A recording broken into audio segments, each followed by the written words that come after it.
Well, good morning. My name is Tony Christ. This program is called Sunshine and Transparency. Uh, we're filming it, taping it. We're doing the podcast on Sunday morning, July 28th, 2024. Today's topic is productivity.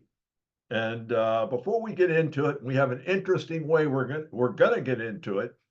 I want to tell you, I'm still wearing my Jekyll Island hat. Okay, and if you recall last week, if you did listen in on the podcast, that's where the Federal Reserve was hatched in 1910, September 10th, for about 5, 6 days. 6 bankers went there anonymously, representing half the money in the world. And along with one politician, they formulated what became the 1913, that's 3 years later, act that formed the Federal Reserve. There's nothing federal, and there's really a question if there are any reserves either. So we caution about it because they've been artificially stimulating, and artificial is the key word, the economy for quite a while. And we raised a red flag that that's not sustainable. That's not the way economies flourish. Ironically, that's the way they contract. And we're going to touch another base that should give some important feedback as to why we're so certain of that. In other words, why doesn't modern monetary theory work? Why can't we just why don't we just send $1 million and print it and send it to every American citizen? I mean, why work? We can just keep printing, right? No. You can ask Germany in 1918, 1923, what they did with the Dutch mark. They shrunk it so severely, they were issuing pay at lunchtime, so workers could go out and spend it before the day was up, because the value of that mark was dropping so rapidly. It was actually going down between lunch and the end of the workday. Can you imagine? And it led to Hitler and World War II. So not a course we want to stay on. Okay, is it a course our political parties are talking about or verbalizing? Not at all. Is that worrisome? Yes, it is. It's very worrisome when you have two political parties and neither one of them is talking about the debt. Oh, there'll be an occasional throw out from the Republicans. The Dems will say we have to tax the rich, and the Republicans will blame the Dems for deepening the hole that we're in. We're going in debt $1 trillion every 100 days. Every 100 days, $1 trillion. My God, when I was young, I mean, $1 billion was a big number. Now it's $1 trillion, right? Go figure. And costs are going up, and people are feeling it, and they have no clue what will happen if we lose the reserve currency. But let's get on to productivity, and let's try to get a basic understanding of what it means, because it's very important when we're having productive labor and productive outcomes as compared to printing money and spending it. And people have to understand the difference. And do you think Kamala Harris doesn't understand it? Do you think Donald Trump doesn't? Well, let's put it this way: he's not shown at any time in any speech that he understands it. But let's get an understanding of what the difference is and why it's so essential for us to not rely on printed money and to get back to productivity. And we're going to start. I'm going to read something for you, and and I want you to listen to the whole thing. It's an opinion piece in the Washington Post. Okay, what you won't hear at tonight's debate. Let's take on entitlements. Very strange sounding, particularly for the Washington Post. What you won't hear at tonight's debate. You recall we had a debate a month ago, And you recall you didn't hear a word about entitlements, right?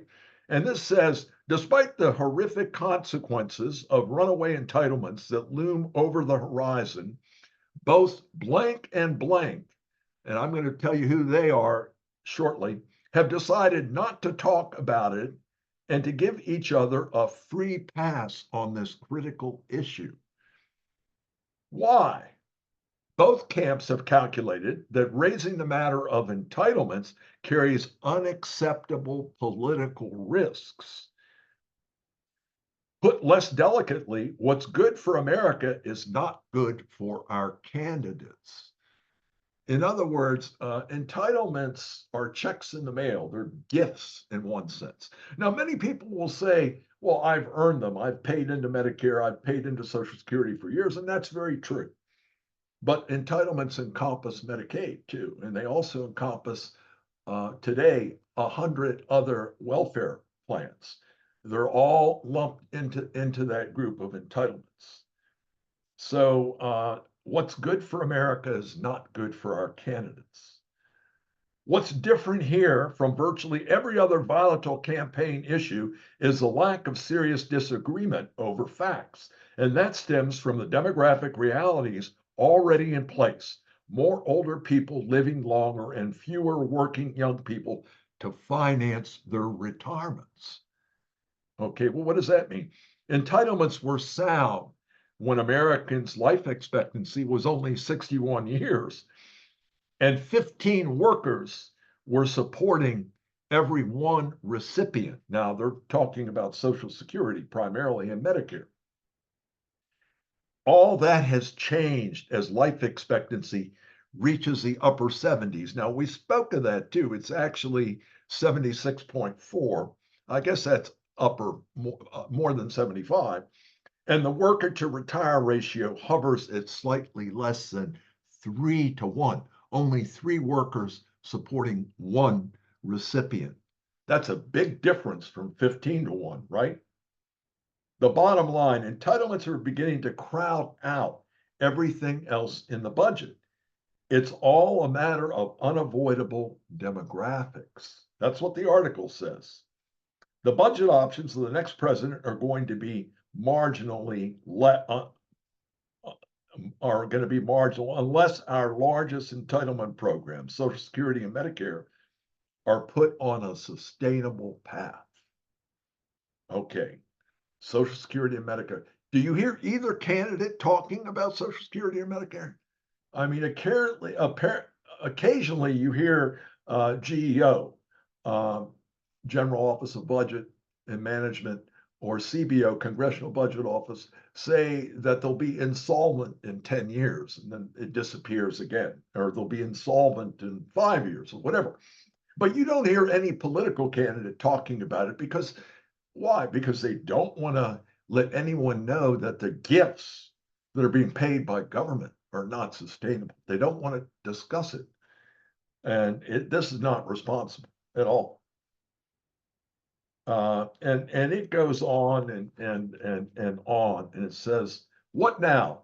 The demographic realities won't change. So after the election, look for some initiative, such as another presidential commission.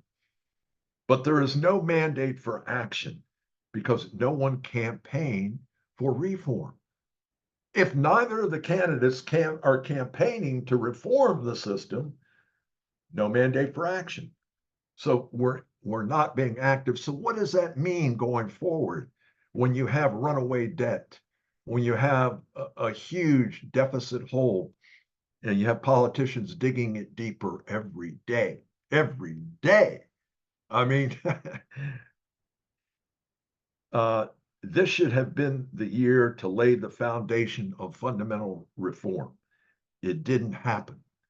As a result, America, and especially our young, are more vulnerable today than they need to be. Now, who said that? What time was it said? Well, I'm going to tell you who said it right now. A Democratic senator said it. Now, I'm going to tell you when he said it. He said it in 1996. October 5th, 1996. And he said it referring to the debate between Bill Clinton and Bob Dole. And his name was Paul Tsongas. And if you're old enough and you remember, he did run for president, and a very bad tragedy occurred. He got a melanoma in his brain, and he actually had beaten Clinton in two primaries. And the melanoma caused him to pull out of the race, and he died in 1996. This was a Washington Post article that was published October 5th, 1996.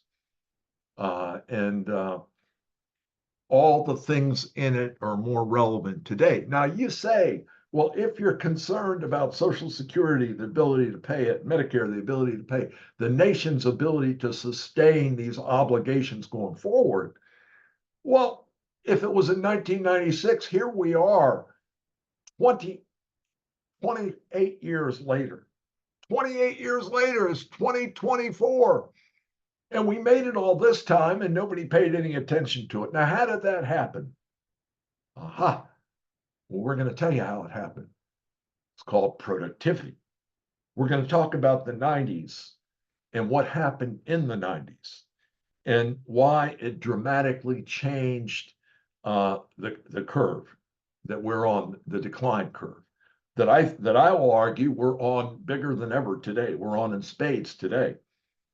But in the 1990s, if you recall, late in the 1990s, Bill Clinton had two budgets that had surpluses. And I believe they were 98 and 97 or 99. I have to go back and check. But in any case, that was unimaginable, a budget with a surplus. What caused it?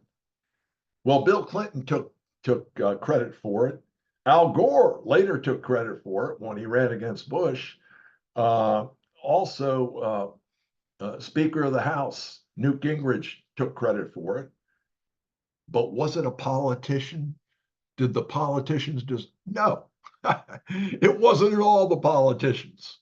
It wasn't their policies or anything. Although I will say that when Newt got in, Clinton's second term changed, and he did change some of his policies and pursue a more responsible course.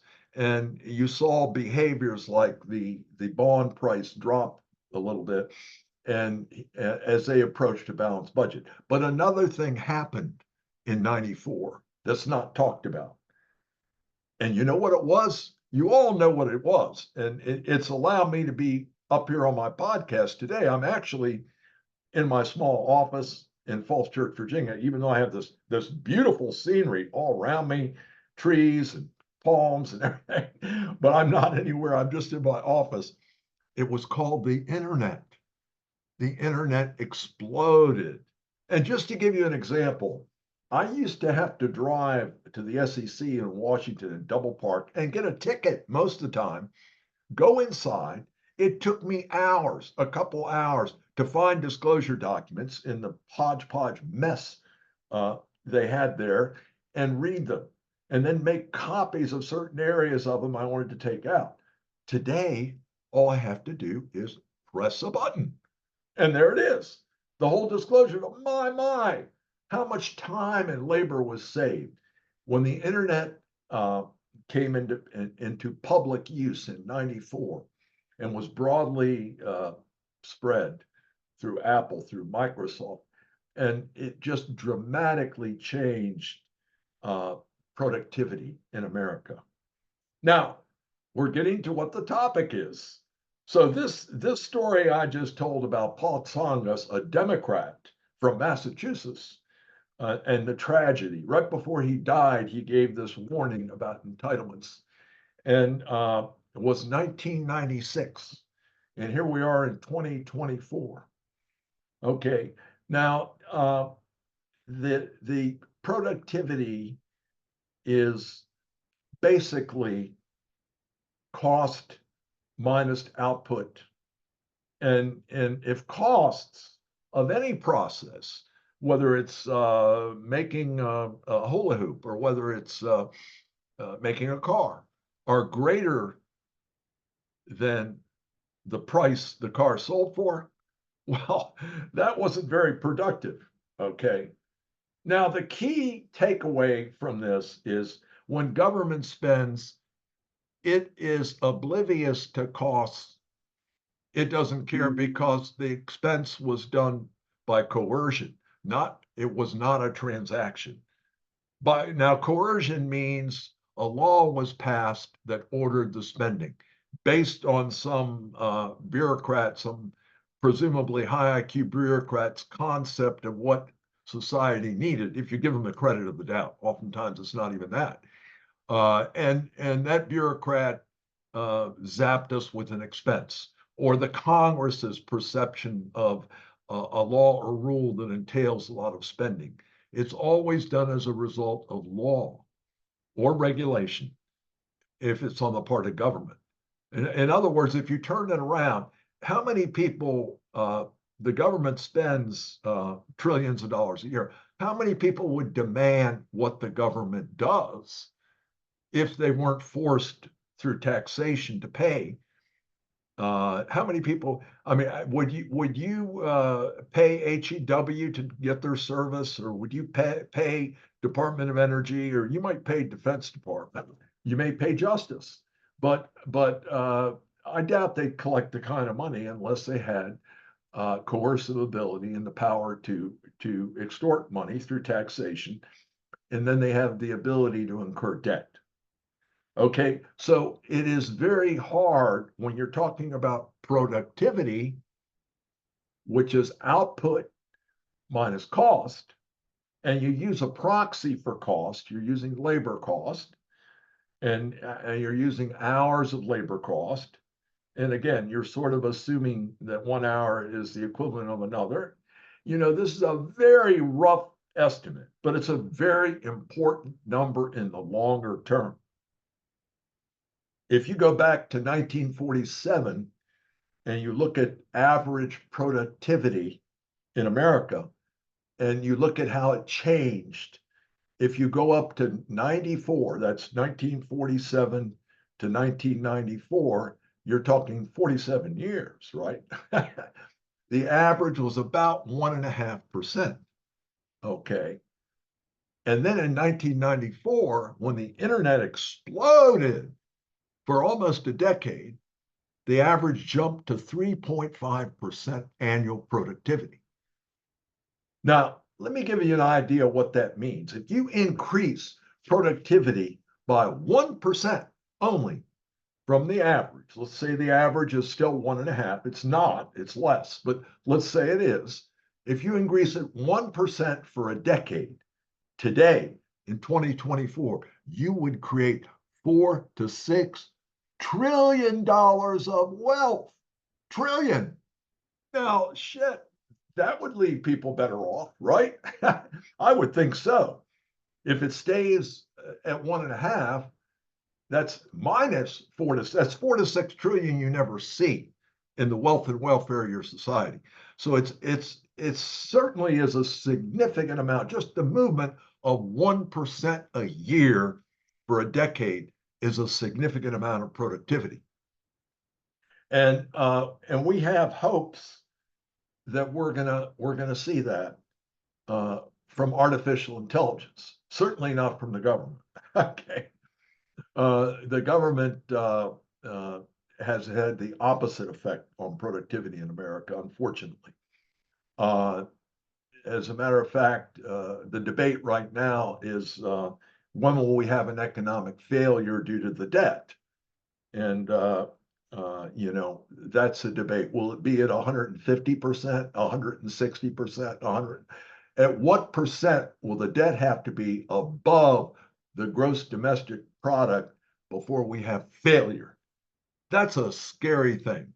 It doesn't matter whether you have a democracy or a dictatorship. If you can't pay your bills and your currency is going down in value, you'll fail, particularly if you have 35, 36 trillion in debt, which we now do. So we're going to take a little quick look at productivity, and we're going to talk about a paper I wrote in on March 28th, 2007. Now, Why is that significant? Well, that was right before the economic collapse that started in late 2007. So I'm going to post this paper this week. We're going to continue the discussion another week too, because it's such an important metric. Now, before we get into the paper, I want to say something about the government's public reliance on employment. Okay.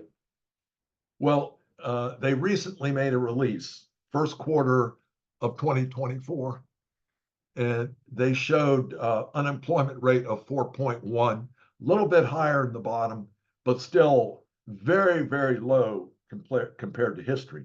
Now, mind you, that's out of the labor force. What determines the labor force?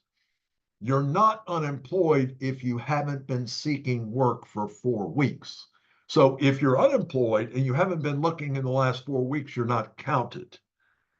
So when you move up, that's called U4. When you move up to U6, you pick up another 5.2 million added to 6.8, becomes 12 million unemployed, and the unemployment rate jumps up over 7.4%. Okay.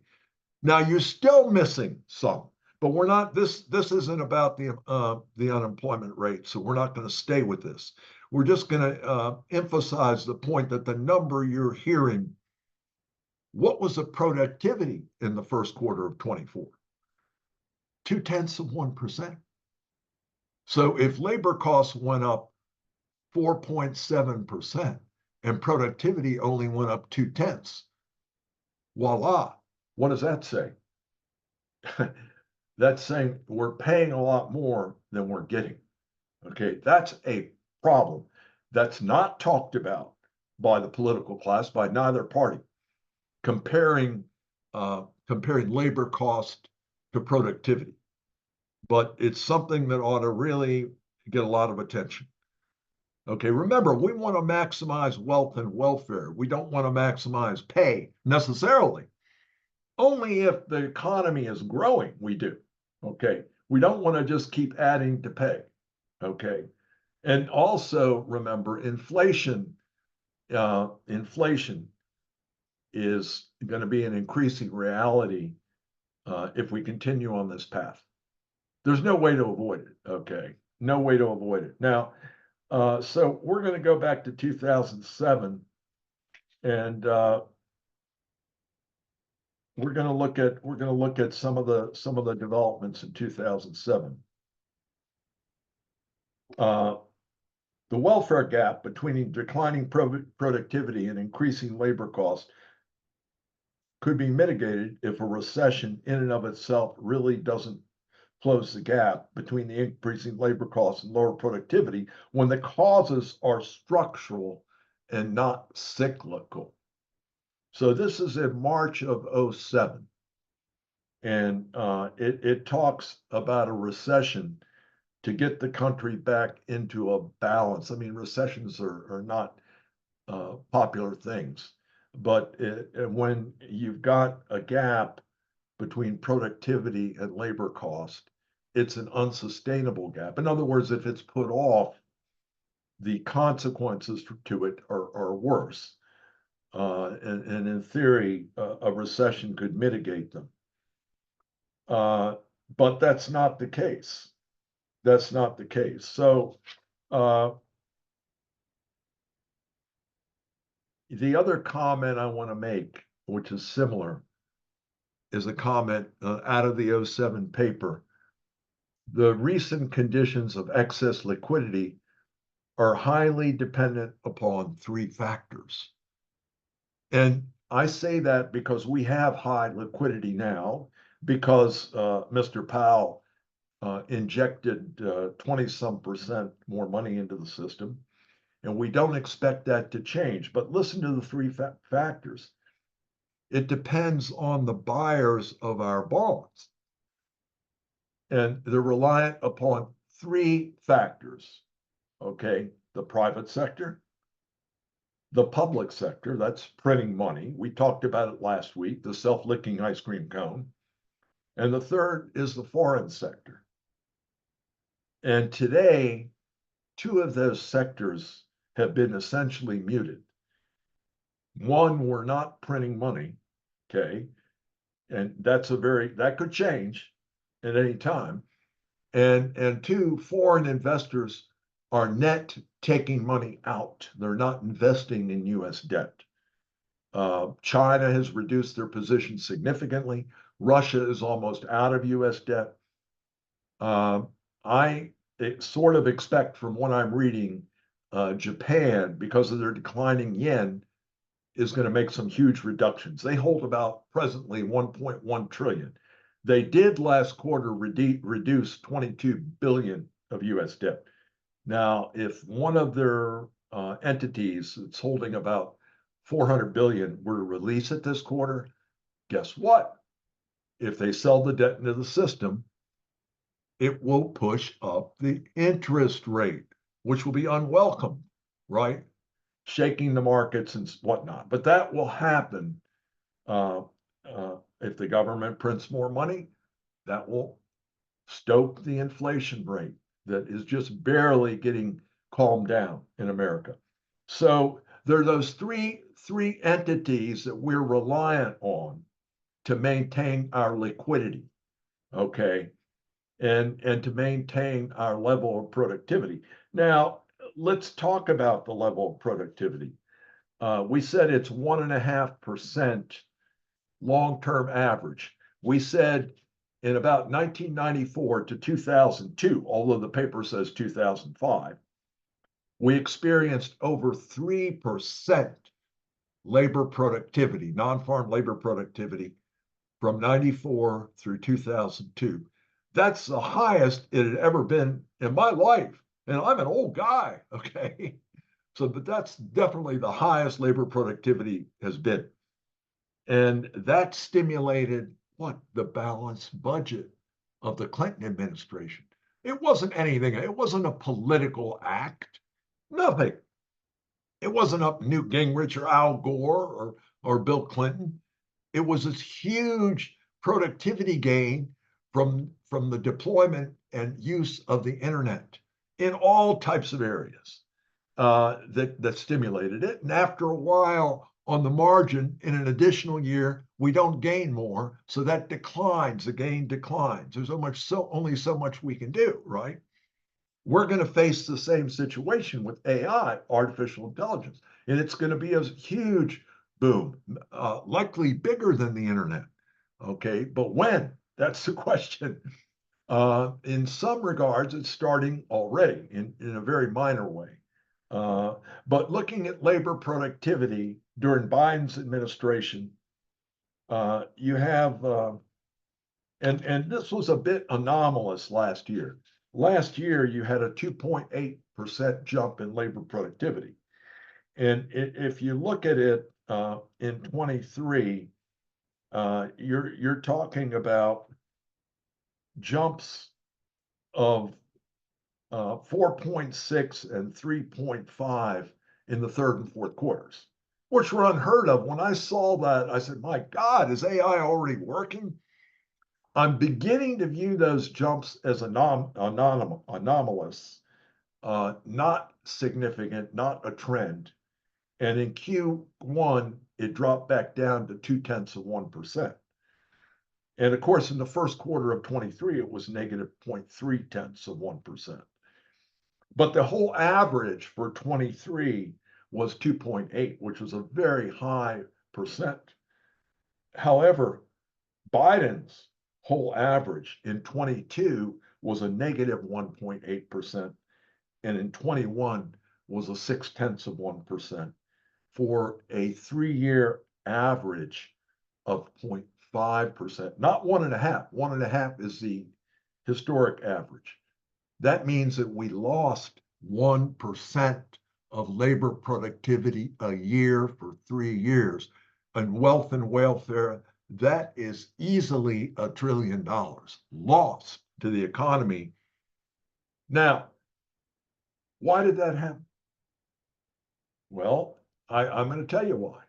We talked earlier about government not having the ability to create productive work in the sense of cost, return over cost, because they're not sensitive to markets. So in other words, if it costs government $1 trillion to cause productivity of $500 billion, well, they lost $500 billion, but they don't care because it was legislated, and they don't measure it either. And that's why we have been reliant on the private sector. Because the private sector guy, if he did that, my God, he wouldn't do it 2 years in a row. He'd be wiped out and something else would come up. But we're in a different kind of an economy now, and government too has actually supported some of these entities they should have let die years ago, back in 07, 08, and didn't. So labor productivity on average during the Biden years has run 0.5%. Now, I want to say something too. During the Trump years and the Obama years, it wasn't that hot either. And I'm going to leave it in a general statement by saying it was plus or minus 1%. So there were losses to historic labor productivity. There have been losses for going on 16 years, starting with Obama in 09 and going up to 2024 present. There have been huge losses when you compare it to the normal labor productivity number, which is about 1.5%. And those losses can be measured, let's call them 0.75% for 16 years. They're totaling trillions with a T dollars of wealth and welfare that was not created because of the policies and specifically the spending, the debt spending of these three presidents. So you don't want that. You have to get back to positive productivity, and you want to get back to our long-term average, which is 1.5%, and hopefully we want to strive again to get up above that for a sustainable period of time, like occurred in the late 90s with the balanced budgets when the internet exploded. So basically, what kind of policies are we going to need to administer? What are we going to need to do to get back to that kind of productivity? Well, let me tell you, the debt is out of control. No political candidate for president is talking about it. And when they do it, they throw it on a laundry list of ideas. And as I said earlier, Kamala, Joe Kamala, whatever you want to call them, they always leave it at the doorstep of higher taxes, which is not correct. And the other one, Trump, talks about it and blames them for it, doesn't have a solution either. As a matter of fact, Trump ran ads against the Florida governor for talking about it. He ran ads saying he's going to steal your Social Security. So Trump actually played into the fear of people with it. But many things Trump does in practice don't resemble his dictatorial monologues that are inflamed and angry. So you have to look at in practice what he does, and that's what we're going to be doing too in coming sessions. So it's becoming a huger problem daily. All you have to do is Google the debt clock to see it. Now, I'm not going to take up more time. I am going to encourage you. I'm going to put up one of my old Liberty papers. It's paper number 38 for this website on productivity. It was written before the collapse in 07, 09. And I think you're going to see similar conditions as described in the paper as we have today. And only at that time, we had approaching 8 trillion and some in debt. Today we have 35, approaching 36 trillion in debt. That's on a magnitude almost 4.5 times more debt. And the GDP has only grown barely twice. So the GDP, the goods and services, the measure for wealth and welfare is twice as big as it was 16 years ago, and the debt is 4.5 times as big. Does that scare anyone? It should. It should. So we're going to talk about it more. We need to get back to a period of labor productivity. It's a very dear topic to me and to our program. Uh, we need politicians that will encourage productivity. We need to have a more hope and opportunity based social system. So those things are going to be topics in coming weeks. Next week, again, we're going to spend more time on productivity. We're going to look at more of the details of the last productivity boom and try to compare them to the situation today and see if we're heading in a good or bad direction. So I welcome you to stay tuned. And I also invite you to read the productivity paper I'm putting on the website, which, although it was written in 2007, which is 17 years ago, you're going to see, if you read it carefully, you're going to see how similar many things are today that existed when this paper was written. And we're going to actually go back even further next week, and we're going to take a very careful look at the productivity boom in the late 1990s that led to two balanced budgets and try to measure what's happening today against it. So I want you all to have a blessed week. I don't know how many of you watch the program.